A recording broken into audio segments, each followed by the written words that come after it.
Bienvenidos nuevamente, maestros y maestras, a esta sesión de nuestro curso de evaluación formativa para maestros de primaria. Con esta sesión ya estamos bastante cerca del final de esta etapa y entonces vamos a ver ahora una serie de conceptos que de una manera u otra recopilan, integran, sintetizan algunos aspectos importantes que hemos estado viendo. Por eso esta presentación se titula ¿Qué es una buena evaluación? Todo el curso pretende darles herramientas a ustedes para que hagan mejores evaluaciones y entonces nos vamos a preguntar ¿qué es una buena evaluación? Y vamos a responderla diciendo que es una que tenga tres características: confiabilidad, validez y consecuencias favorables. Entonces por eso es el nombre de esta sesión, que como les digo, empieza ya el cierre de nuestro diplomado. El esquema que tenemos ahora en la pantalla nos dice que después de una breve introducción vamos a ver precisamente estos tres conceptos de confiabilidad, de validez y de consecuencias, y luego vamos a ver formas concretas de cuidar esas propiedades que debe tener una buena evaluación, de cuidar la confiabilidad, de cuidar la validez y de cuidar las consecuencias. Y esto último, lo de las consecuencias, lo vamos a ver en el tercer apartado, en relación concretamente con los enfoques de evaluación formativa que son los que estamos privilegiando. Y haremos una breve conclusión. La introducción retoma una cita que ya hemos visto en alguna otra sesión de este autor importante que al que hemos recurrido en varias ocasiones, Rick Stiggins, que nos dice: la evaluación más válida y confiable del mundo, que haga que los alumnos abandonen la tarea desesperanzados, no puede considerarse positiva porque hace más daño que bien. Entonces, confiabilidad y validez son ciertamente cualidades que debe tener una buena evaluación, pero no bastan. Hace falta otra cualidad más, que es el que la evaluación tenga consecuencias positivas y no tenga consecuencias negativas. Por eso esta primera frase. El marco de referencia que se usaba tradicionalmente para juzgar la calidad de las evaluaciones no tomaba en cuenta su impacto sobre el alumno. La nueva visión de la excelencia en cuanto a evaluación, en cambio, pone en el centro este criterio. Entonces, por eso utilicé esta cita, porque allí vemos que una buena evaluación tiene que ser confiable, tiene que ser válida, pero además tiene que cuidar sus consecuencias. Vamos entonces a ver estas nociones. Primero, la noción de confiabilidad. Y lo vamos a ver con unos ejemplos muy sencillos. El primer ejemplo tenemos, imaginemos que estamos en la escuela y que vamos a medir la estatura de un grupo de niños, digamos de 150 alumnos de los 6 grados de una escuela primaria, poniendo a cada uno de los niños de pie junto a una escala, una cinta métrica graduada en centímetros que está pintada en la pared. Los medimos y calculamos el promedio, la media aritmética de las estaturas, y obtenemos una cifra de 1,45. En promedio, los alumnos de la escuela miden 1,45 m. Al día siguiente, volvemos a medir la estatura de los mismos alumnos de la misma forma y resulta que nos sale una media diferente. Nos sale 1,47. Y otro día volvemos a hacer lo mismo y nos encontramos con que nos sale 1,43 m. Ahora vamos a imaginar una situación un poquito diferente. Volvemos a medir la estatura de los mismos alumnos, pero ahora, en lugar de tener una cinta métrica pintada en la pared, utilizamos una báscula de esa que suele haber en los consultorios de los médicos, que tiene una escala milimétrica de estatura, de esta que tiene una barrita de metal que el médico sube y baja hasta que nos toca la parte superior de la cabeza y lee la estatura que está allí. Y pedimos a cada niño que antes de subirse a la báscula se descalce. Calculamos la media aritmética y nos da una media de 1,43 centímetros y medio, 1,435 m. Al día siguiente volvemos a hacer lo mismo con la misma escala de doctor y nos sale 1,440 m, y un día después nos sale 1,430 m. ¿Qué observamos? Vemos que las primeras 3 mediciones que hicimos con la escala de la pared son menos precisas que las segundas porque solamente están en centímetros. La escala que teníamos en la pared solo mide centímetros, mientras que la otra mide milímetros. Pero además, vemos que los resultados del primer día cambian más de un día para otro. La variación era más grande, de 2 centímetros, mientras que la segunda vez, o las 3 mediciones del segundo tipo, la variación era menor, era de medio centímetro, de 5 milímetros más o menos. ¿A qué se debe eso? Y eso se puede deber a 2 razones. Uno, a la menor precisión del instrumento. O sea, el hecho de que en un caso tuviéramos esa escala pintada en la pared y un poquito a ojo, pusiéramos exactamente a dónde llegaba, es menos preciso que con la escala del doctor. Pero por otro lado también se puede ver al menor cuidado para hacer la medición. Concretamente, en los 3 primeros casos no se pidió a los alumnos que se descalzaran, y en los 3 segundos sí. Entonces, si un día un alumno llevaba zapatos normales, otro día llevaba tenis, otro día botas, bueno, pues entonces, pues obviamente en una ocasión podía haber un tacón grande de una bota, o en un caso podía haber un tacón más chiquito, en fin, y la variación de la estatura es mayor. De hecho, también puede haber otras razones. Si se mide la estatura de una persona cuando se acaba de levantar en la mañana, normalmente es un poquito mayor que si se mide en la noche después de todo un día, porque la columna vertebral se va comprimiendo un poquito y al final del día está uno algunos milímetros más bajito que en la mañana. Entonces, bueno, dependiendo de cómo se haga la medición puede ser más precisa, pero además variar menos, mantenerse siempre muy parecida, casi igual. Cuando varía mucho, quiere decir que la medición es menos confiable. Entonces vemos la noción de confiabilidad. Es la consistencia o la estabilidad de una medición. Cuando mediciones repetidas, leo, del mismo objeto, dan resultados idénticos o muy similares, se dice que el instrumento de medición es confiable. Una medición es confiable si está libre de error aleatorio, o sea, de un error que varía, no sabemos por qué. En el caso de las pruebas en gran escala, las pruebas también pueden dar resultados que no son siempre los mismos. Tienen un margen de error, no son perfectamente confiables, pero pueden ser más confiables o menos confiables. Se miden con ciertas técnicas estadísticas como el coeficiente llamado alfa de Cronbach u otros. Pero en aula no se necesita usar ese tipo de medidas estadísticas, no se necesita esa sofisticación, pero se puede cuidar la confiabilidad de maneras más sencillas que luego vamos a ver. Y otra vez vamos a ver un ejemplo sencillo. Imaginémonos que tenemos 4 escuelas, la escuela A, la escuela B, la escuela C y la escuela D, y que medimos bien, muy cuidadosamente, la estatura de los niños de cada una de estas escuelas. Y tenemos que el promedio de las estaturas de los niños de la escuela A es 1,45, los de la escuela B su promedio es 1,55, el promedio de estaturas de los niños de la escuela C es 1,50 y de la escuela D 1,60. Sabemos que los de la escuela D son más altos y los de la escuela A son más bajos. Pregunto, ¿se puede concluir que los alumnos de la escuela A tienen una salud peor que los demás, en tanto que los de la escuela D tienen una excelente salud? ¿Puedo yo simplemente decir, estos son más bajitos, entonces tienen menor salud, estos son más altos, entonces están más sanos? Son niños de los mismos grados, son niños de primero a sexto. Entonces, no podemos concluir eso con certeza.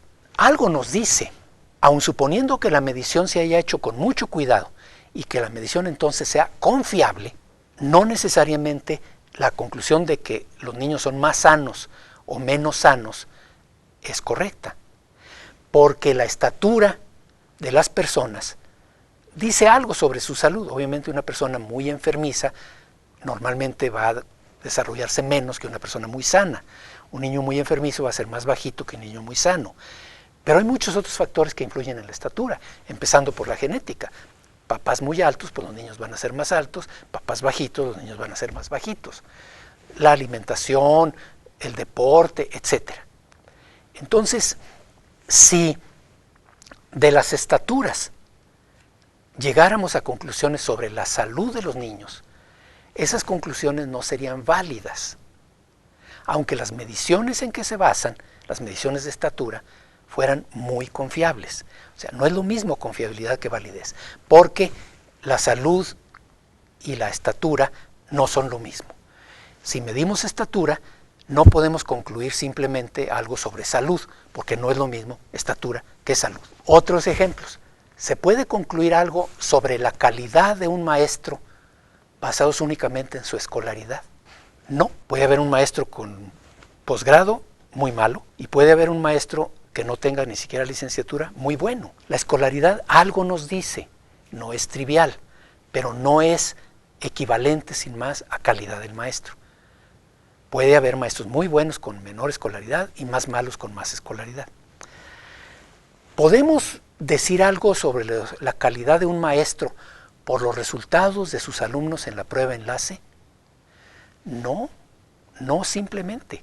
Algo tienen que ver, pero no simplemente. Puede haber niños que salgan bien en enlace pese a un mal maestro y puede haber niños que salgan mal en enlace pese a un maestro muy bueno. Entonces, los resultados de los niños en la prueba no son lo mismo que la calidad del maestro. Entonces, hay muchas variables, como la salud o como la calidad docente, que no se pueden observar fácilmente, que son complejas. No se pueden medir directamente. ¿Cómo mido la salud de una persona? No puedo directamente. ¿Cómo mido la calidad de un maestro? No puedo directamente. Tengo que tomar indicadores observables, varios, que se relacionen con eso que quiero medir para llegar a una conclusión. Si quiero saber qué tan sano está un niño, tengo que tomar muchos indicadores. Uno puede ser la estatura, pero otro puede ser el peso, y otro puede ser su presión arterial, y otro puede ser su nivel de colesterol o su nivel de glucosa, otro puede ser la relación entre el perímetro de la muñeca y el largo del antebrazo, otro puede ser algún análisis clínico que se le hizo, etc. Y si quiero ver calidad docente, también tengo que tener varios indicadores. Uno puede ser los resultados de los niños, otro puede ser la escolaridad, pero tengo que tener bastantes más. No cualquier indicador es adecuado y normalmente ningún indicador solo es suficiente. Normalmente tenemos que escoger varios indicadores buenos y combinarlos. Sigo con el razonamiento. ¿Se puede concluir que un alumno es menos capaz que otro o que tiene un menor nivel de competencia lectora porque obtuvo un puntaje menor en una prueba? Respondo, depende de cómo esté hecha la prueba. Si las preguntas se refieren a cosas con las que unos alumnos estén muy familiarizados y otros no, quién sabe. Si en una prueba pregunto cosas sobre el metro, pregunto a los niños para subirse al metro y las estaciones y no sé qué, pues los niños que vivan en la Ciudad de México van a responder eso con mucha facilidad y todos los demás niños de la República y sobre todo los niños de medio rural seguramente van a encontrar eso muy difícil. Entonces eso va a estar sesgado. Y al revés, si pregunto cosas del ganado o de las siembras, pues los niños del campo probablemente lo encuentren más fácil y un niño de ciudad no va a saber ni de qué se trata. Entonces, unas pruebas pueden estar sesgadas, favoreciendo a unos niños o perjudicando a otros, dependiendo de cómo estén hechas las preguntas. Y el resultado de la aplicación de la prueba, el puntaje, el indicador de la prueba, puede ser que no corresponda a lo que queremos medir. Queremos medir competencia lectora y lo que estamos midiendo es familiaridad con un contexto urbano o familiaridad con un contexto rural. Entonces, aunque la prueba siempre nos dé el mismo resultado, dice, oiga, es que la prueba es muy confiable, la aplico en distintos momentos y siempre me da igual. Sí, es que no es problema de confiabilidad, es problema de validez. Y entonces vamos al concepto. ¿Qué es la validez? Correspondencia entre la medición y el constructo. La noción de validez se aplica a un instrumento de medición que mide lo que se supone que debe medir.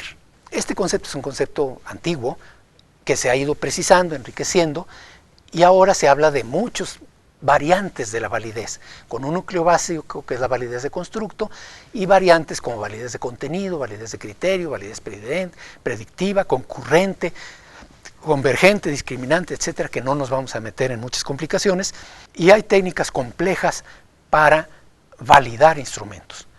Pero en aula no se necesita usar todas esas herramientas complicadas, pero también se puede cuidar la validez de maneras sencillas que vamos a ver. Entonces, no es lo mismo confiabilidad que validez. Los conceptos están relacionados, pero no son lo mismo. Una medición confiable puede no ser válida. Yo puedo medir algo consistentemente, pero no es lo que quería medir. Mido consistentemente estatura, tengo mediciones confiables de estatura, pero si quiero de allí inferir salud, no hay validez. Puedo medir bien la escolaridad de los maestros, eso es bastante fácil de hacer, pero si de ahí quiero inferir calidad docente, no hay validez. Entonces, puede haber confiabilidad, pero no validez. Al revés, no puedo tener validez sin confiabilidad. Si no tengo confiabilidad, si me resultan cosas raras que aplicando un instrumento unas veces me sale mucho y otras veces me sale poco, pues no estoy midiendo ni estatura ni salud, ni escolaridad ni calidad docente. No estoy midiendo nada, me estoy haciendo tonto. O sea, los errores que estoy cometiendo son tales que en realidad no estoy midiendo nada. Entonces, puedo estar midiendo algo bien, pero no es lo que quiero, entonces hay confiabilidad, pero no hay validez. No puedo tener solo validez, pero confiabilidad no. Si mido algo y me salen cosas totalmente incongruentes, ni es confiable, pero tampoco es válido, porque no medí nada, ni lo que quería, ni otra cosa. Ahora bien, el tercer concepto, el concepto de consecuencias. Recordamos la cita de Stiggins: si una medición es muy válida y muy confiable, pero tiene como resultado provocar desesperanza en los niños, no es buena. Entonces, en todo grupo hay alumnos que aprenden mejor y más rápido, y siempre tenemos escuelas que tienen una alta proporción de alumnos de condiciones desfavorables y otros que tienen muchos alumnos en condiciones favorables, y las primeras, las que tienen muchos alumnos en condición desfavorable, pues normalmente van a tener resultados más bajos que las segundas. Si se aplican evaluaciones bien hechas, válidas, confiables, pero luego simplemente a los niños que salen más bajo los regaño, los castigo, y a los niños que salen mejor los felicito, o a las escuelas cuyos niños salen más mal, las sanciono, les pongo exigencias más fuertes, etc. Y a las escuelas que salen bien simplemente las felicito. Las escuelas que hacen sus esfuerzos y no pueden más porque tienen alumnos en condición muy desfavorable, pues obviamente se van a desmoralizar. Y los niños que están haciendo lo que pueden y no consiguen aprender, también se van a desmoralizar. Entonces las consecuencias pueden ser devastadoras. Y obviamente eso no es bueno. Y unas evaluaciones que tengan esas consecuencias no se pueden considerar buenas, aunque sean válidas y confiables. En síntesis, una evaluación de buena calidad es si es confiable, o sea, si no nos salen cosas raras una vez mucho y otra vez poquito, sino que sus resultados son estables, consistentes, no cambian aleatoriamente. Si es válida, si mide lo que pretende medir, si los instrumentos están diseñados de tal manera que realmente captan lo que queremos captar, y si se cuida que las consecuencias no sean negativas para los evaluados, sino que sean positivas. Y lo último que dice es muy importante, ya lo hemos mencionado. Esto no debe llevar a ocultar los resultados, ni a dejar de evaluar, ni tampoco a diseñar pruebas fáciles para los niños pobres y pruebas difíciles para los niños ricos. Pero sí a cuidar el impacto. Ya lo he comentado. Cuando se dice es injusto medir a niños pobres y a niños ricos con la misma vara, con la misma prueba, digo no estoy de acuerdo, no es injusto. También la estatura de los niños depende en parte de factores genéticos, en parte de factores ambientales. Los niños en condiciones desfavorables, desnutridos, con más enfermedades, etcétera, van a tender a ser más bajitos. Y no por eso vamos a utilizar un metro chiquito para los niños pobres y un metro grandote para los niños ricos. Hay que medirlos con la misma vara, con el mismo metro. Eso no es injusto. Si usamos metros distintos nos engañamos. Si decimos todos saben igual, no es cierto, no saben igual. Hay que reconocer la realidad. Lo que es injusto no es el que se utilice la misma prueba, es que luego se culpabilice a los niños pobres por salir bajos y se felicite a los niños ricos por salir bien sin que tengan un mérito especial. Lo que es injusto son las consecuencias que saquemos. Si yo encuentro que estos niños de condiciones muy desfavorables saben muy poco, pues obviamente no tengo que reprochárselos, culpabilizarlos, llamarles la atención. Lo que tengo que hacer es ayudarles, teniendo en cuenta su contexto difícil. Y si unos niños de condiciones muy favorables sacan resultados más altos, no necesariamente merecen felicitación. A lo mejor no hicieron ningún esfuerzo, pero su contexto favorable les permite estar allí. Yo tengo que felicitar a alguien cuando se lo merece, no cuando simplemente lo hace mejor. No voy a felicitar a un niño de sexto porque lee mejor que el niño de primero. No tiene gracia hacer eso. Entonces, lo que es injusto no es el usar el mismo instrumento, sino la forma de utilizar los resultados de tal manera que sean alentadores o desalentadores, que tengan en cuenta los contextos de los niños o no. Muy bien. ¿Cómo cuidar la confiabilidad, la validez y las consecuencias? Comienzo diciendo que la evaluación que hacen los maestros en el aula tiene cosas parecidas en común a las evaluaciones en gran escala, pero también tiene sus diferencias. Y por eso la forma de cuidar confiabilidad, validez y consecuencias es distinta.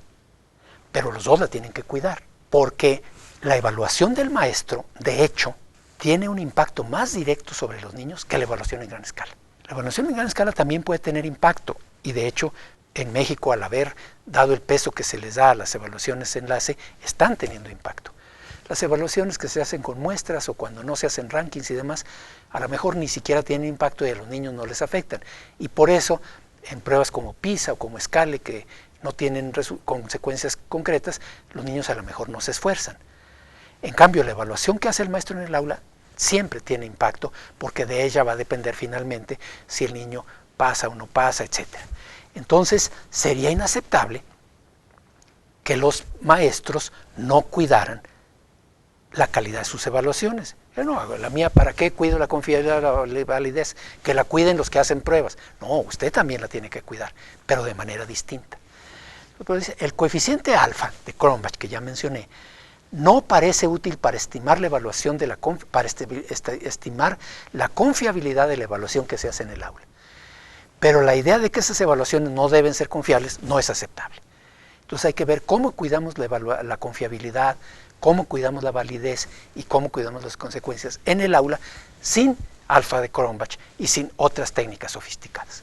Vamos adelante. Este esquema y el siguiente nos muestran cómo son los procesos para hacer y aplicar evaluaciones en gran escala y en aula.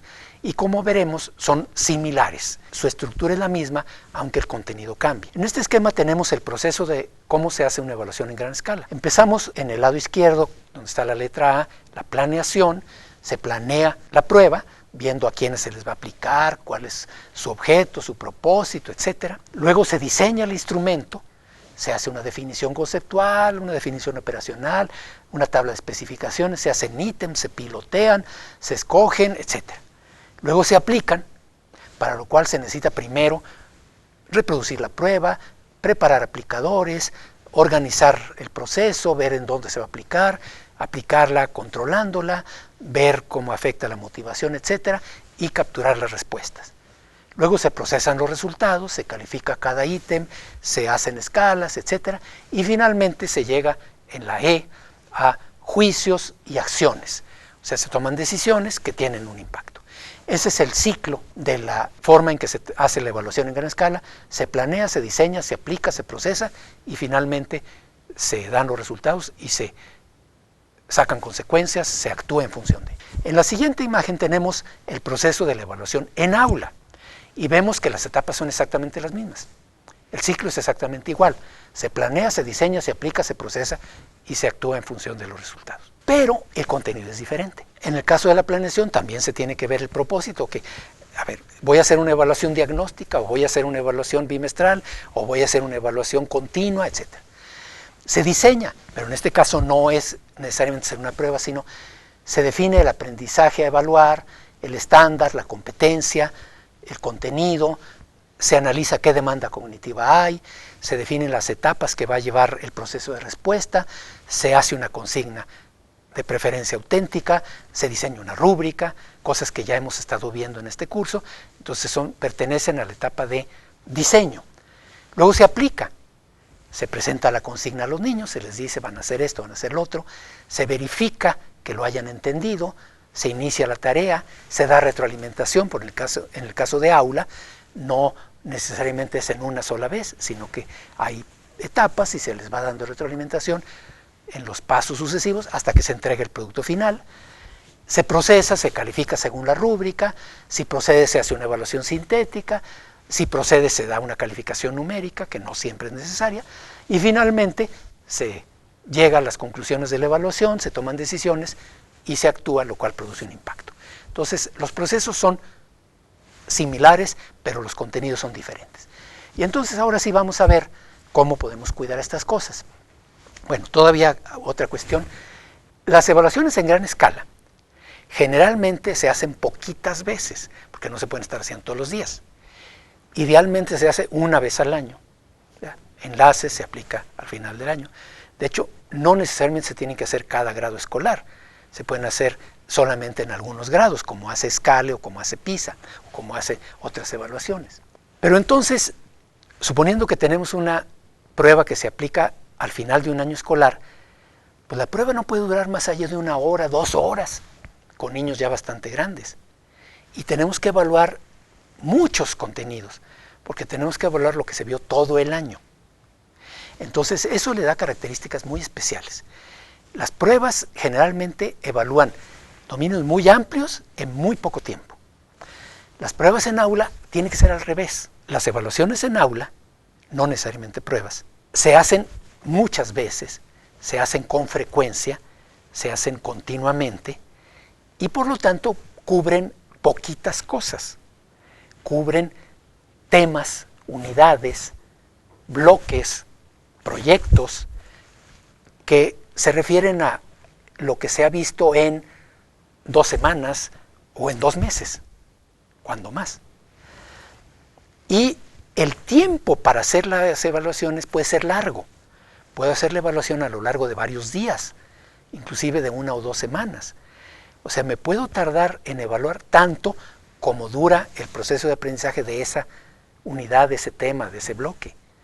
Entonces es muy diferente. Eso permite ir mucho más a fondo. Entonces la evaluación en aula puede cubrir mejor que una prueba en gran escala muchos contenidos en varias etapas, con posibilidad de retroalimentar, etc. Eso le da muchas ventajas. En principio la evaluación en aula puede ser mucho más rica, pero también tiene amenazas. Entonces vamos a ver las amenazas a la evaluación en gran escala y a la evaluación en aula. Vamos a ver. Y las vamos a ver en las etapas que ya vimos. Entonces, amenazas que se presentan en la etapa de diseño, en evaluación en aula. Pues la primera amenaza muy importante y que suele darse es que dejemos fuera aspectos importantes al planear. Como tenemos que hablar tantas cosas, no entra todo. Y entonces es muy fácil, bueno, pues vamos a dejar fuera cosas. ¿Y qué es lo que se suele dejar fuera? Lo que es más difícil de evaluar. El hecho de que sea difícil hacer ítems para evaluar cosas que implican una demanda cognitiva alta, pues mejor no se incluyen. En cambio es muy fácil hacer ítems de memorización, pues de esos hago muchos. Entonces es muy fácil que la prueba solamente cubra algunos aspectos, sobre todo más superficiales, y deje fuera otros. Por otro lado, también puede ser que yo quiero evaluar conocimientos y en realidad estoy evaluando otras cosas, como ya dijimos, el contexto socioeconómico, el contexto urbano-rural, etc.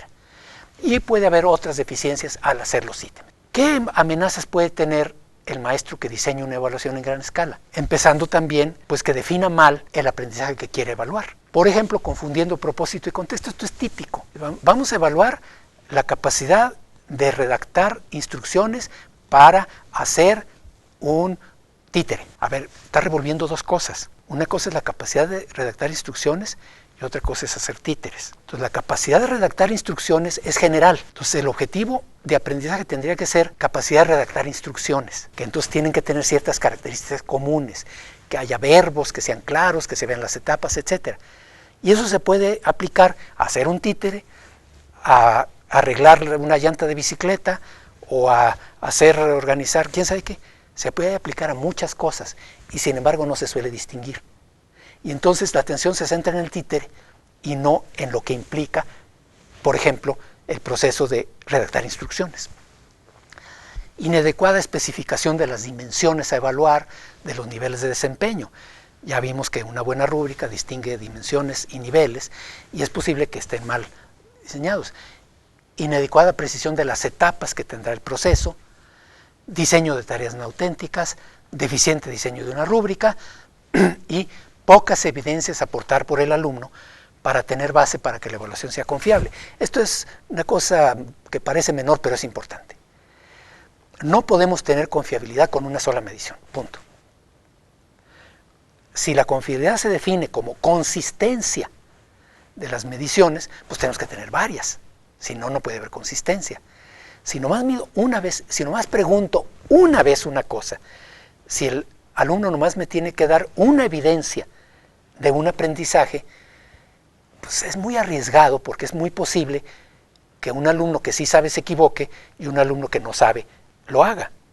Entonces, para tener confiabilidad tengo que hacer varias preguntas o varias tareas o varias cosas de la misma cosa para ver si efectivamente es consistente. Si el alumno lo hace bien, lo hace bien, lo hace bien, lo hace bien, digo, ok, sí lo sabe hacer bien. Si nomás se lo pregunta una vez, lo hizo bien, ya habrá aprendido, quién sabe. No es nada seguro. Ahora, amenazas en la aplicación. Ya diseñé la prueba, ahora la voy a aplicar en gran escala. Amenazas en la aplicación, pues desde la forma como está impreso el instrumento, letra muy chica, impresión defectuosa, que esté en una lengua distinta de la lengua materna del niño, que no considera necesidades especiales, un niño con debilidad visual, etcétera, que tenga una carga de lectura muy fuerte para evaluar otras cosas. Estoy evaluando matemáticas y hago un párrafote de pregunta y a lo mejor el niño sí sabe a matemáticas, pero lee mal y no entendió ni siquiera que le pregunté. El tiempo para responder, insuficiente o demasiado largo, las condiciones de donde se aplica, ruidosas, de mucha calor o mucho frío, etc. Aplicadores omisos o creativos, ¿verdad? O sea, di las instrucciones a los aplicadores de lo que tenían que hacer y no las hacen, omisos. O creativos, un aplicador que dice, ay, pues es que aquí mejor yo le voy a hacer de otra manera, porque es que estos niños no sé qué. Espérese.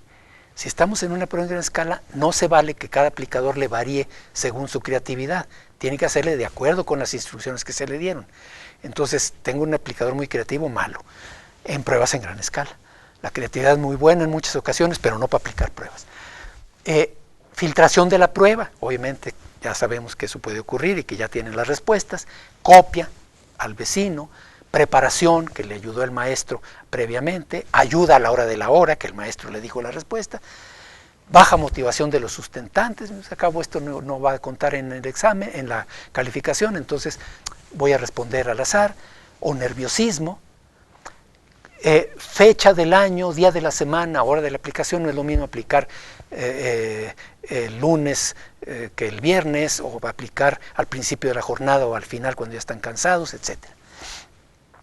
Y lo último, inadecuado o insuficiente registro de respuestas, como ocurre con un alumno que escribe lento.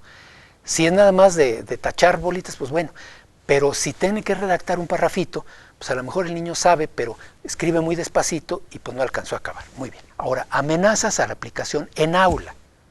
Fíjense cómo ahí la situación es muy diferente. En la evaluación en aula, no es deseable que el alumno no conozca las respuestas, las preguntas.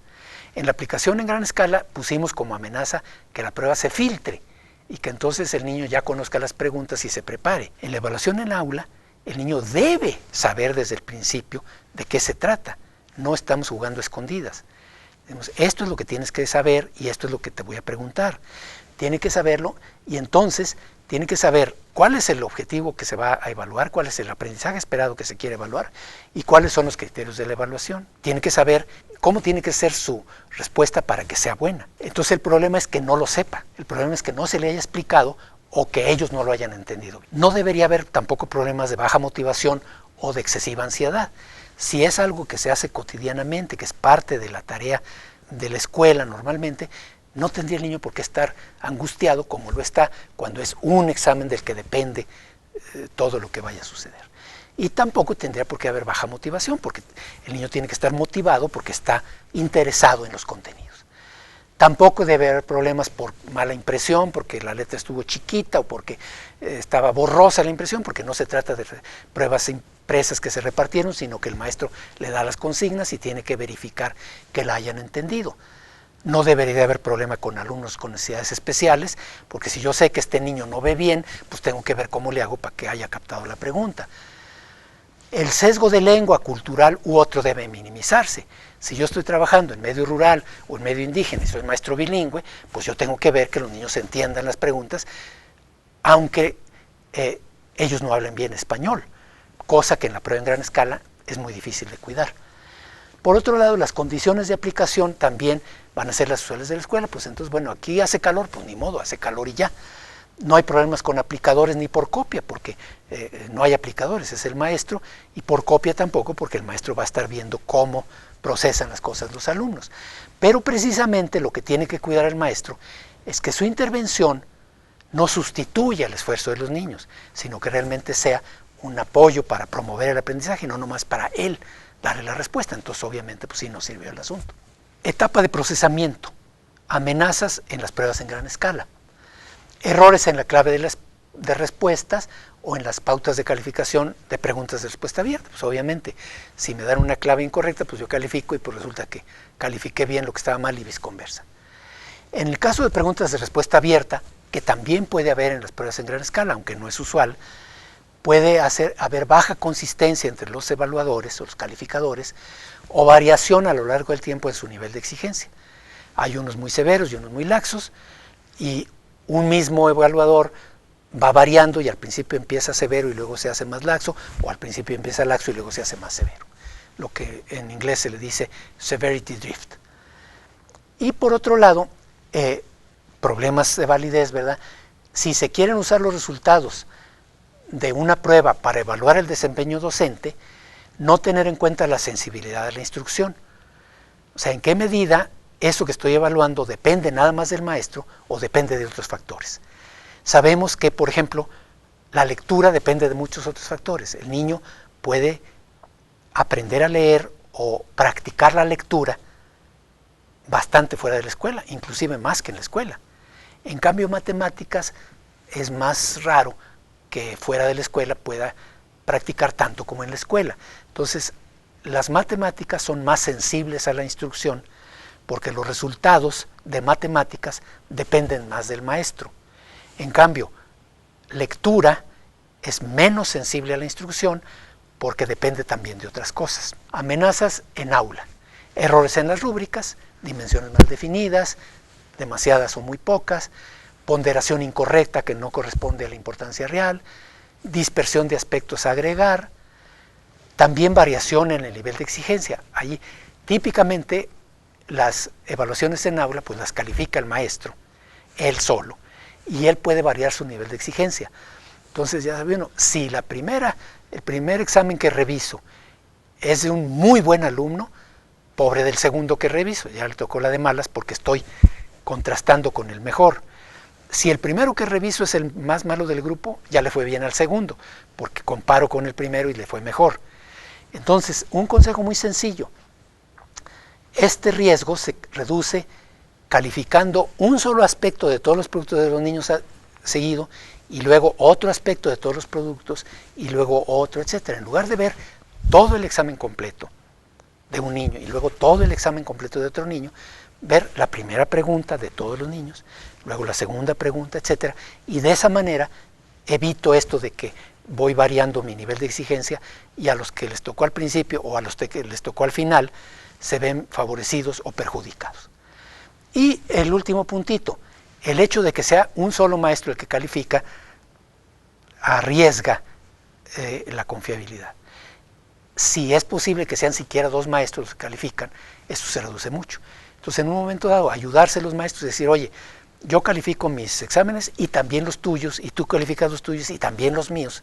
Eso ayuda mucho a reducir estos problemas. En las consecuencias, amenazas en gran escala, inadecuada comprensión de los alcances y límites del instrumento que me lleva a juicios que rebasan sus alcances. En el caso de las evaluaciones en gran escala, no hay mucho riesgo de lo que se llama efecto de halo. O sea que por el hecho de que yo conozco a los alumnos y ya tengo una impresión global de ellos, varíe mi rigor. Esto sucede en aula, lo vamos a ver enseguida. En gran escala no hay mucho riesgo. Sí hay riesgo de uso de referentes inapropiados, altos o bajos. O sea, si yo pongo una prueba muy difícil, pues obviamente a los niños les va a ir mal. Y si pongo una muy fácil les va a ir mejor.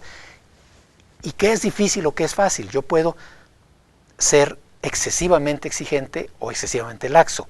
Entonces, las pruebas pueden estar sobradas o faltarles. Impacto negativo en los alumnos por acciones inadecuadas del maestro puede llegar a la deserción. O sea, cuando el niño reprueba, es mal calificado y demás, puede llegar a la deserción. Y impacto negativo sobre los maestros y sobre las escuelas cuando las pruebas en gran escala se utilizan para evaluar a los maestros o para evaluar a las escuelas. En aula, no debe de haber problema de la comprensión de los alcances y límites del instrumento. Esto normalmente no debe ser problema. Pero en cambio el riesgo de halo es muy fuerte. Cuando yo tomo el examen de un niño que yo tengo una muy buena impresión de él, que es muy listo, que es de los mejores, y tiene errores, voy a decir, bueno, pero es que pues yo creo que se distrajo y le ayudo, lo califico más alto. Y al revés, cuando yo tengo ya un prejuicio muy fuerte sobre un alumno que digo que es muy malo y su examen tiene aciertos, digo, este copió, o sabe qué pasó, pero no lo tomo en cuenta, le bajo. Entonces el riesgo del halo es muy fuerte, del efecto de halo. Entonces también es deseable otro colega que ayude, que no conozca a los niños, o bien, aunque en aula no es fácil, tratar de hacer evaluación ciega. Y el hecho de hacer esto que decíamos antes, de evaluar cada pregunta a todos los niños, en un grupo ya de 20 y tantos, 30 niños, ya muchas veces es difícil, y obviamente no poniéndolos en orden alfabético, lo que sea, ya muchas veces ya no es fácil identificar quién es quién. Se acerca a la situación de anonimato. Uso de estándares de referencia inapropiados, esto es un problema muy fuerte en aula. Cada escuela es diferente y los alumnos de cada grupo, etc. Entonces, si yo pongo los mismos niveles de exigencia para todos, puedo ser injusto. Fíjense que esto no es en oposición a lo que dije antes, no es hacer una prueba más fácil o una prueba más difícil, es qué les exijo a los niños. Fíjense ustedes, en todas las escuelas del país, los porcentajes de reprobación son muy parecidos. Se reprueba más o menos a los mismos en escuelas indígenas, en escuelas rurales, en escuelas urbanas, etc. Hay porcentajes muy similares. Y seguramente que no es así. Seguramente que hay más niños de bajo rendimiento en algunos de esos medios que en otros. Entonces, no es cuestión de que vamos a reprobarlos a todos. Si aplicáramos los mismos estándares, tendríamos que reprobar a muchísimos en escuelas indígenas, a muchísimos en cursos comunitarios y a poquitos en escuelas privadas. Pero no es cuestión de ponerse una prueba distinta. O sea, vamos a ver si saben o no saben. Pero luego que constato que este no sabe, no necesariamente lo repruebo. Va a pasar, aunque yo sé que no sabe. Porque si lo repruebo lo daño más. Si lo paso y no le ayudo, tampoco le hago bien. La única solución es que siga adelante, pero conscientes todos, él y los demás, y el maestro y los papás, de que va menos bien que otros y que necesita ayuda y necesita esfuerzo. Y el riesgo de que el maestro no realice acciones adecuadas o realice acciones no adecuadas es muy real. Como ya decíamos, la evaluación en aula es la que tiene más impacto y el maestro es el que puede ayudar más a los niños, pero también el que los puede dañar más fuertemente. Entonces, por eso en lo que sigue vamos a tratar de ver cómo la evaluación formativa, los enfoques que estamos aquí promoviendo, nos pueden ayudar a eso. Entonces vamos a ver la evaluación formativa y sus consecuencias. Comienzo diciendo que, como ya hemos visto, lo fundamental de la evaluación formativa es que sirva para mejorar el aprendizaje. Y para ello lo fundamental es la retroalimentación. Pero es muy importante ver que no cualquier retroalimentación es adecuada. La retroalimentación puede tener consecuencias negativas. Y este cuadrito nos ayuda a ver esta situación. Fíjense ustedes, tenemos en los renglones 4 posibles tipos de respuesta a la retroalimentación que tienen que ver con cambiar la conducta, con cambiar la meta, con abandonar la meta o con rechazar la retroalimentación. Y en las columnas tenemos 2 situaciones. La retroalimentación dice que el desempeño rebasa la meta. O sea, resulta que a la hora que yo evalúo veo que estos alumnos están mejor, más arriba de lo que la meta pretendía. Y la otra posibilidad es que están peor, el desempeño se queda corto. ¿Qué puede pasar en un caso y en otro? Si la retroalimentación les dice que están mejor de lo que estaban, puede ser, pues reduzco el esfuerzo. Pues entonces pues estoy sobrado, pues ¿para qué trabajo tanto? ¿Para qué estudio tanto? Mejor estudio menos. Puede haber una reacción que es aumentar las aspiraciones. Entonces me voy a proponer metas más ambiciosas. O pues abandono la meta. Pues la meta era muy fácil. O la retroalimentación no sirve. Y en el caso de que la retroalimentación era que se quedó corto, entonces puede ser que aumente el esfuerzo, necesito aumentar. O que reduzca las aspiraciones, bájenle la meta. O puede ser que, pues es que la meta era muy difícil. O ignorar la retroalimentación.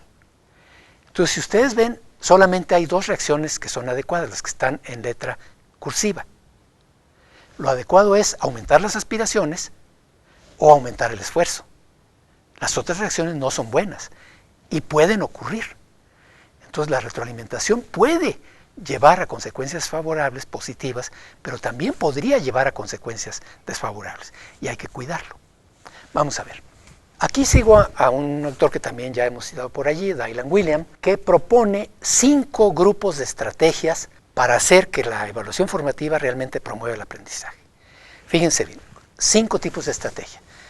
La primera es aclarar, compartir y comprender los propósitos de aprendizaje y los criterios de éxito. La segunda, hacer surgir evidencias del aprendizaje de los alumnos. La tercera, dar retroalimentación que fomente el aprendizaje. La cuarta, dinamizar a los alumnos como recursos de aprendizaje recíproco, mutuo. Y la quinta, hacer que los alumnos se vuelvan dueños de su propio aprendizaje. En la siguiente imagen vemos cómo se relacionan estas 5 estrategias, o estos 5 tipos de estrategia, porque son muchas, con los 3 pasos de la evaluación formativa según Sanders. Si ustedes ven en las columnas tenemos a dónde voy, dónde estoy y cómo llego. ¿A dónde voy? ¿Cuál es el propósito? ¿Cuál es el objetivo? ¿Cuál es la meta? ¿Cuál es el aprendizaje esperado? ¿Dónde estoy? El diagnóstico. Y luego, ¿cómo llego? ¿Cómo le hago para llegar a la meta a partir del punto en el que estoy? Son las 3 etapas, los 3 pasos de la evaluación formativa. Y en los renglones tenemos 3 actores fundamentales, el maestro, los alumnos y los demás. O sea, cada alumno individualmente y los compañeros. Y en los cuadritos están las 5 estrategias o los 5 tipos de estrategia que mencionamos antes. Si ustedes ven, en la columna de a dónde voy es la misma, es la primera estrategia, pero enfatizando para cada actor lo que le toca. Al maestro le toca todo, aclarar, comprender y compartir propósitos de aprendizaje y criterios. Al alumno, aclarar y comprender. Y a los pares, aclarar y compartir. Luego vemos, en la columna de dónde estoy, al maestro le toca hacer surgir evidencias del aprendizaje de los alumnos. Y en la columna de cómo llego, al maestro le toca retroalimentar fomentando el aprendizaje. Luego, en el renglón de los alumnos, en la columna de dónde estoy y de cómo llego está hacer que los alumnos se vuelvan dueños de su propio aprendizaje. Y en el renglón de abajo, donde entran los pares, en las 2 columnas de dónde estoy y cómo llego, dinamizar a los alumnos como recursos de aprendizaje recíproco. Ok, entonces vamos a ver ejemplos de estas posibles estrategias. Entonces, estrategias de aclarar propósitos de aprendizaje y criterios. Y yo le pongo en negritas un nombre distinto, el arte de explicar cómo se va a evaluar.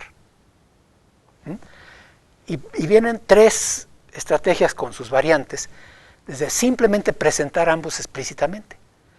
No es universal, debería serlo, pero no es universal. O sea, es posible que el maestro simplemente se arranque sin haber explicado a los alumnos cuál es el propósito de lo que van a hacer y cuáles son los criterios con los que se va a evaluar. Entonces, primera cosa, simplemente hacerlo siempre. Segunda estrategia, involucrar a los alumnos para asegurar que comprendan.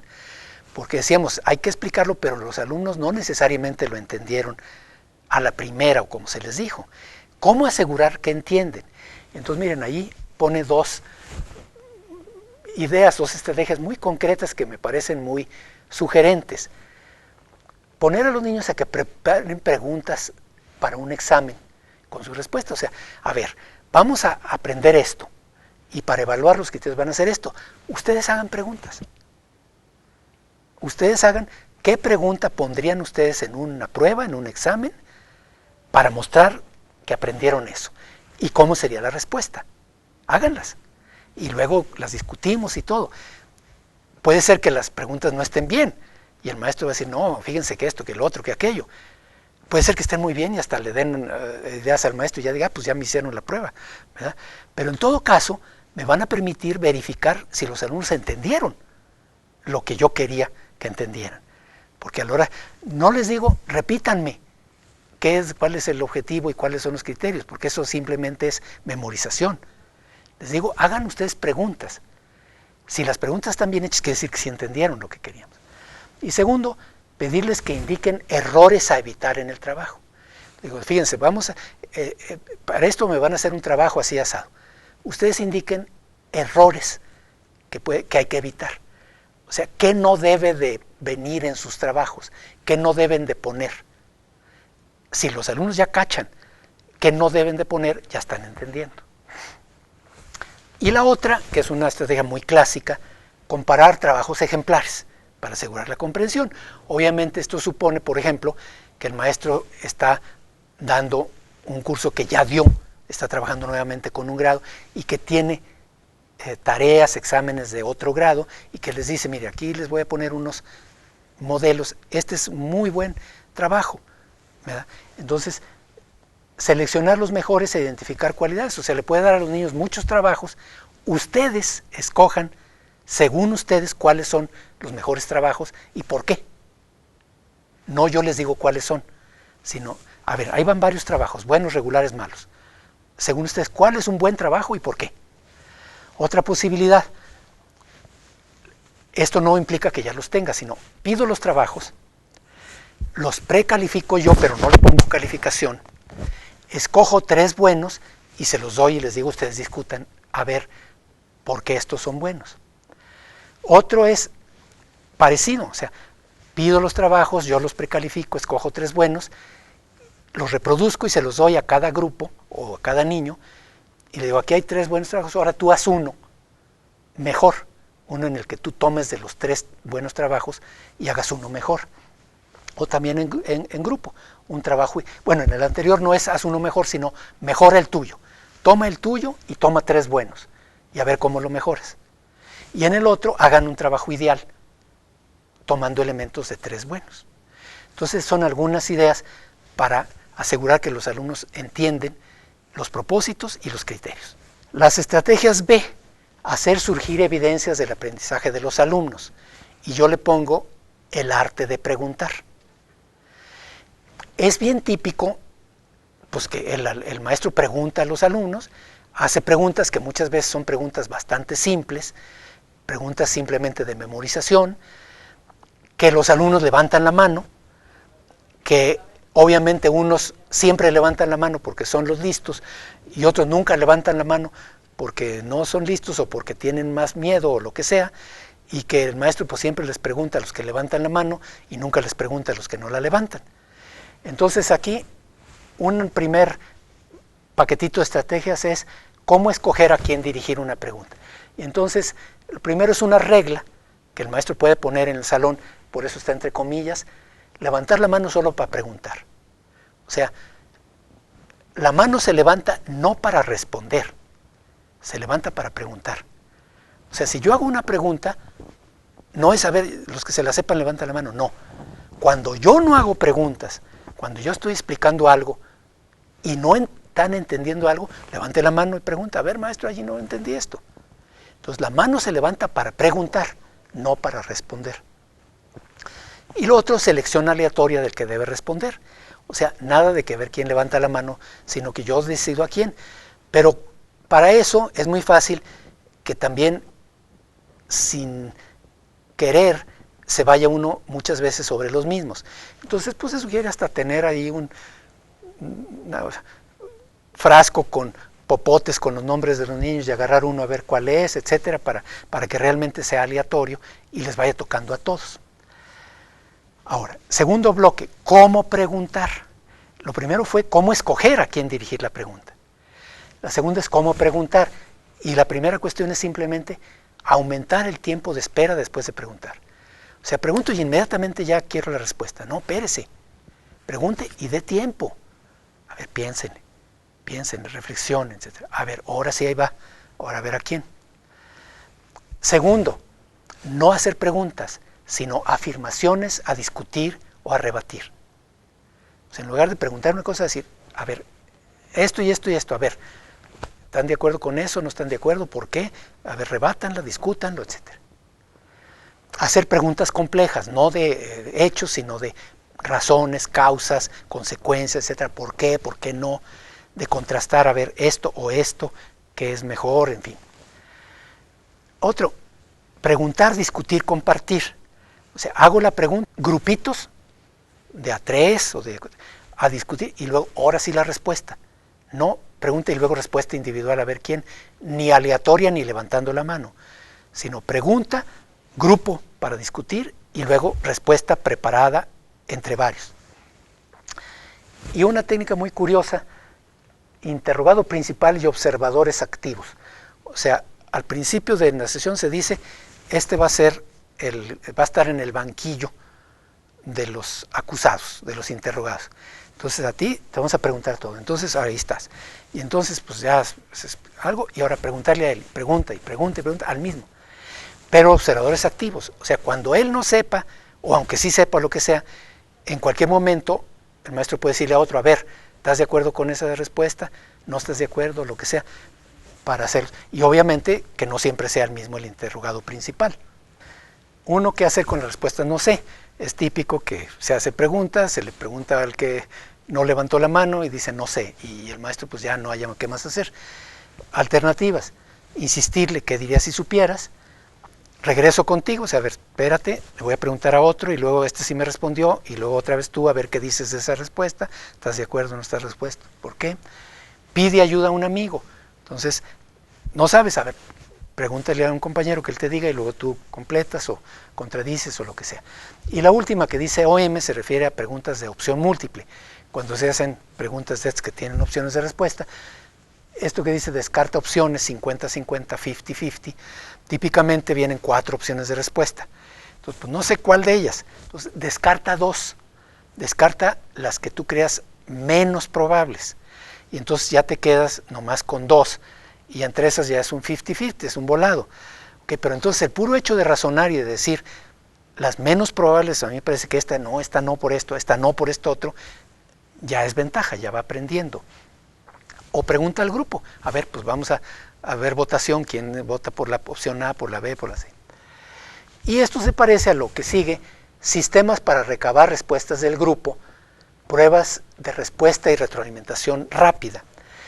Típicamente se utiliza la expresión de semáforo, ¿verdad? Que es el usar objetos que tengan verde, amarillo y rojo, que pueden ser rueditas o pueden ser vasos o lo que sea, y que entonces, según la respuesta, si yo tengo opciones, si es sí o no, pues pone el verde o el rojo, o con la mano simplemente, que dicen el pulgar pensante, así sí, así dudoso y así no, ¿verdad?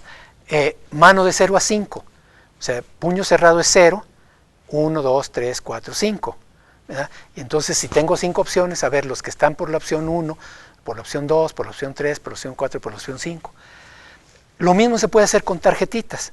Si tengo opciones de respuesta A, B, C, D, entonces cada alumno tiene un juego de 4 tarjetas, A, B, C, D, entonces a ver, pues cada quien levante su tarjetita, cuál opción escoge, y entonces pues ya veo cuántos van por la A, cuántos por la B, cuántos por la C, cuántos por la D.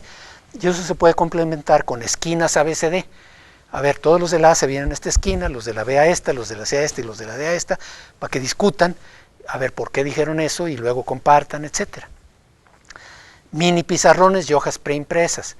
Mini pizarrones, bueno, cuando se pueden tener estos pizarroncitos blancos que se les puede borrar y entonces se puede pedir respuesta que no sea nada más de ABCD, sino que pongan, por ejemplo, un resultado numérico, o que hagan una operación o lo que sea, y luego enseñen su pizarroncito. Les pongo un ejercicio y a ver su respuesta, inclusive un dibujo, una gráfica, y eso se puede hacer también con hojitas. Estamos viendo geografía y les doy a los niños un mapa de México y luego para que marquen ahí cosas y lo levanten y lo enseñen o lo que sea. Y preguntas cortas como pase de salida, esto es para al final de la clase, antes de que se vayan, ¿ok? Una pregunta cortita que me van a responder en 2 minutos y me van a dar una hojita con su respuesta. Y para poder seguir tienen que darme su hojita, por eso pase de salida. Ya después yo las reviso y ya la siguiente clase pues ya tengo posibilidades de retroalimentación. Entonces estas son estrategias sobre el arte de preguntar. Grupo C de estrategias, dar retroalimentación que fomente el aprendizaje. Y entonces yo le pongo el arte de corregir formativamente. Entonces, una muy sencilla. Al calificar, además de la nota, poner un indicador sobre el avance respecto a un trabajo previo. O sea, 8 más, no quiere decir tirando a 9, sino es 8 y está mejor que el pasado. 8 menos, 8, pero el pasado estaba mejor, este está peor. 8 igual, estás igual que la vez pasada. ¿Sí? Eso ya le da un poquito más de información. Segunda estrategia, regresar trabajos revisados indicando el número de errores, pero sin marcarlos, y encuéntralos. O sea, esto típico, por ejemplo, en ortografía, ¿verdad? Que pone, y ya están todas marcadas, todas las bolitas. No, yo ya sé, aquí tienes 6 errores, encuéntralos. A ver, ¿dónde están? Batállele. Otro, regresar trabajos revisados con comentarios separados. En lugar de ponerle los comentarios allí mismo, al lado de la pregunta a la que se aplican o lo que sea, en otra hojita, los comentarios sugieren en post-its, ¿verdad? Y luego tú asócialos y a ver a qué parte de tu trabajo se refiere el comentario. A que siquiera vea, pues es que se trataba de esto, se trataba del otro. Devolución focalizada. Regresar trabajos con comentarios sobre 3 puntos, aunque haya otros. Si tiene muchos problemas el niño, no va a poderlos atender todos. Entonces, si le marco todo, pues pobre, nomás se va a abrumar. Entonces, aunque tenga más, fíjate en 3 cosas que quieras que corrija. Y nomás esas señálale, no las otras. Y una variante de eso mismo, regresar trabajos revisados, señalando 3 puntos débiles, incluyendo una pregunta para cada uno. Entonces, a ver, aquí hay un punto débil, aquí hay otro y aquí hay otro. Y en cuanto a este, ¿por qué? ¿Quién sabe qué? O ¿cómo le harías para no sé qué o no sé qué? O sea, ya poner una pregunta para cada uno de esos 3 puntos débiles. Entonces, bueno, como ven, son sugerencias para cómo hacer eso que todos los maestros hacemos, de corregir trabajos, pero para que sea formativo, para que le den elementos al niño. Y esto todavía es en el mismo grupo, en el grupo de dar retroalimentación que fomente. Un enfoque alternativo, 10 o nada. O sea, no acepto un trabajo hasta que no esté muy bien, ¿verdad? Si el trabajo tiene deficiencias, va para atrás y lo tienes que volver a presentar. Y va para atrás y lo tienes que volver a presentar. Solo se aceptan trabajos que satisfagan los criterios. Y luego dice allí, para estimular tanto la mejora como los primeros intentos, o sea, si el alumno dice, bueno, ya sé, el último es el que va a contar. Yo voy a hacer varios trabajos, pero el último es el bueno. Entonces, pues el primero, ¿para qué me esfuerzo? El primero salga como salga, que me ponga lo que sea, ya lo mejoraré. Entonces, un maestro sugiere este esquema, fíjense ustedes. En columnas tenemos nota en el producto inicial, con calificaciones con letra que se usan mucho en Estados Unidos, A, B, C, D, F. Fíjense ustedes que no hay Y. O sea, la F es inaceptable. A, B, C y D son aceptables. A muy bien, B no tan bien, C y D apenitas, pero pasa. Y F es lo inaceptable. Y en los renglones, acá a la izquierda, tenemos la nota en el producto final, igual a, B, C, D. Y entonces, por ejemplo, si un alumno en el producto inicial se saca A, o sea, ya su primer trabajo estaba muy bien, y en el final también se saca A, pues tiene A. No hay duda. Si en el primer producto tenía B y en el segundo, en el final se saca A, también tiene A. Muy bien. Pero si en el primero tenía C y en el último tiene A, le pongo B. si en el último tiene D y en el primero tenía A, le pongo C, y si el primero tenía F y el otro tenía A, le pongo C. O sea, ahí estoy penalizando que el primero no estaba tan bien, ¿verdad? Si ustedes se fijan al mero abajo, si el producto final es inaceptable, estuviera como estuviera el inicial, es inaceptable. Son puras Fs. ¿Verdad? O sea, es un esquema para cómo valorar tanto el esfuerzo inicial que hizo el muchacho para su primer trabajo como el final. Se puede hacer de otras maneras, en fin, pero esa es la idea. Ok, vamos adelante. Cuarta categoría de estrategias, para dinamizar a los alumnos como recursos de aprendizaje recíproco. De hecho, ya antes ya salían algunos que iban por aquí. Siempre que se hace grupos, se está propiciando esto. Entonces, el arte de propiciar aprendizaje colaborativo. Entonces viene dos cuestiones generales. La primera, 1, 2, 3 antes que a mí, ¿verdad? Acordándome del 1, 2, 3 por mí, de los juegos infantiles, ¿verdad? Entonces, ¿me quieres preguntar algo? Antes les tienes que preguntar a 3 compañeros. A mí yo soy el profesor. Entonces, la regla en este salón es 1, 2, 3 antes que a mí. Entonces, ¿me quieren preguntar algo? Primero le preguntan a 3 y luego me preguntan a mí, tomando en cuenta lo que aprendieron o lo que se les ocurrió con las respuestas de los otros 3 compañeros. A lo mejor dice, ya no le pregunto, ya me quedó claro. O a lo mejor, oiga, pues esta pregunta y además ya se me complicó más por esto otro que me dijo uno y otro, entonces sigo necesitando ayuda. Ok, 1, 2, 3 antes que a mí. La otra, si entendiste, ayuda a un compañero que no. Ok, como regla. Y luego, unas sugerencias para al final de la clase. Trabajo en grupo, al final de una clase. Trabajo en grupos para plantear preguntas o para enlistar lo que aprendieron y compartirlo.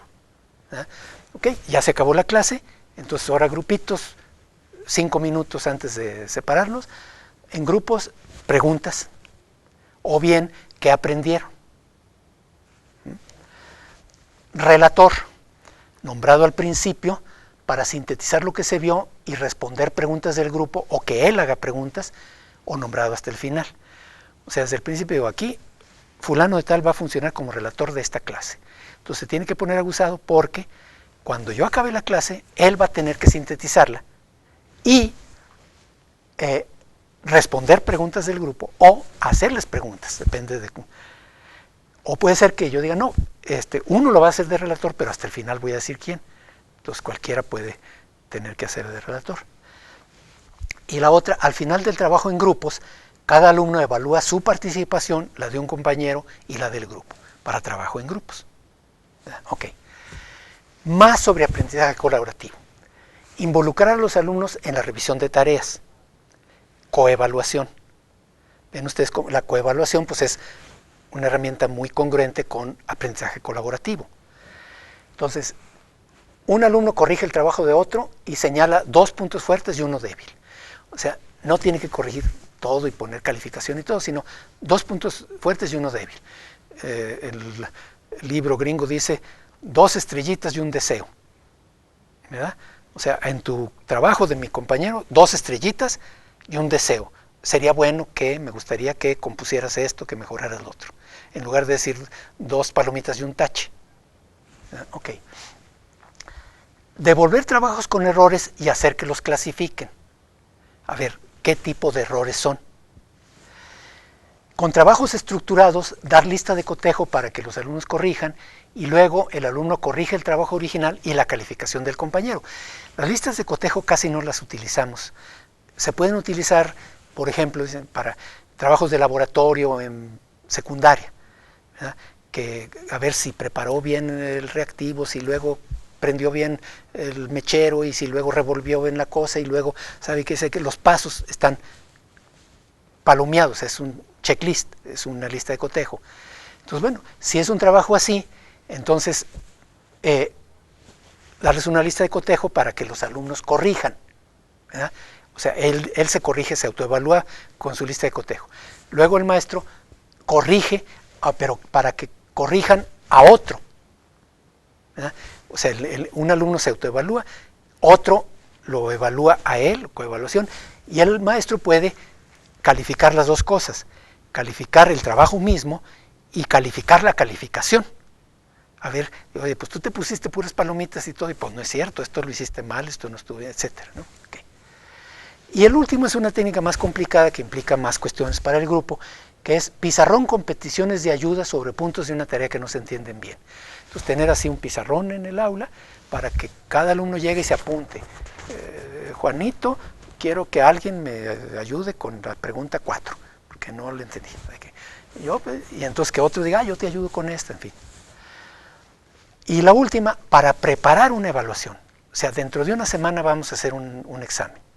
Entonces vamos a ver, repartir temas a evaluar a equipos que preparen trabajos respondiendo a las preguntas y los presenten al grupo. En el grupo se puede evaluar cada trabajo con el semáforo, ¿eh? Y los que sean valorados con rojo se discuten para mejorarlos. Y después, a la semana siguiente, ya viene el examen sin sorpresas. Eso es lo que se quería evaluar. Lo prepararon. La última categoría de estrategias es hacer que los alumnos se vuelvan dueños de su propio aprendizaje. El arte de fomentar la autorregulación. Y entonces viene lo de los semáforos, pero precisamente para ver él cómo se percibe. Entonces esto precisamente de poner verde, amarillo, rojo, o sea, verde estoy entendiendo bien, amarillo estoy dudoso y rojo no estoy entendiendo. De tal manera que el maestro pueda en tiempo real estar captando el momento en que empiecen a proliferar los rojos, pues ya no me están entendiendo nada. Como decíamos, esto puede verse como muy difícil al principio, pero si los niños se van acostumbrando a hacerlo, pues van desarrollando su capacidad de autorregulación de una manera muy importante. Y si ellos están viendo, a ver, si le estoy entendiendo o no le estoy entendiendo, ¿verdad? Es muy importante. Y luego, no necesariamente el maestro aclara las cosas cuando vio rojos. Se puede pedir a un verde que ayude a un rojo. O sea, el hecho de tener el semáforo, no, yo le voy a poner verde porque si pongo rojo, luego van a decir, a ver, ¿qué fue lo que no entendiste? Y yo me expongo a que me pongan en esa. No, pero si pongo verde, me pueden decir, tú ayúdale a este.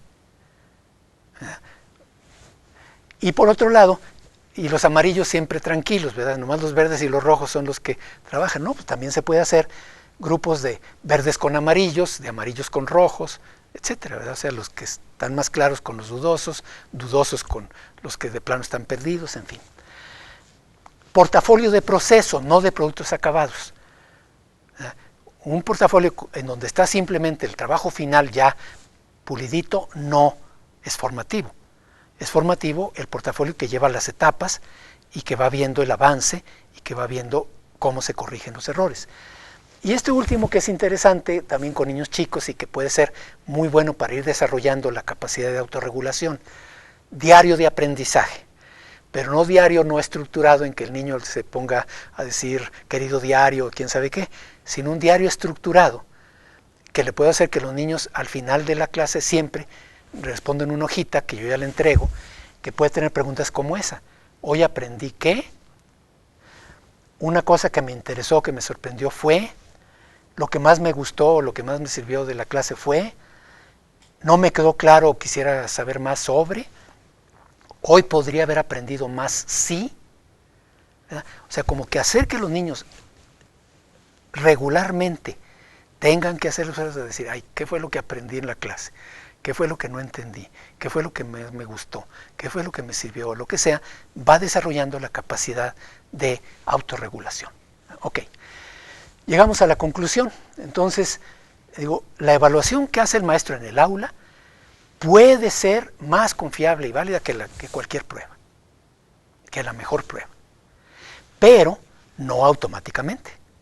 Para eso se tienen que cuidar precisamente esas características de confiabilidad y validez. Pero además, la evaluación que hace el maestro en el aula es la que tiene consecuencias más fuertes, buenas o malas. Y por lo tanto, es bien importante hacer lo necesario para que las consecuencias sean buenas. Y para eso es lo que se busca con los enfoques de evaluación formativa. Y concretamente con estas 5 categorías de estrategia que yo sugiero llamar el arte de explicar cómo se va a hablar, el arte de preguntar, el arte de corregir formativamente, el arte de propiciar el aprendizaje colaborativo y el arte de fomentar la autorregulación. Si lo hacemos, creo que entonces todos nuestros alumnos van a aprender más, con lo que mejorará tanto la calidad como la equidad, que eso es de lo que se trata. Pues muchas gracias, maestros, con esto llegamos al final de esta sesión y nos vemos en la próxima.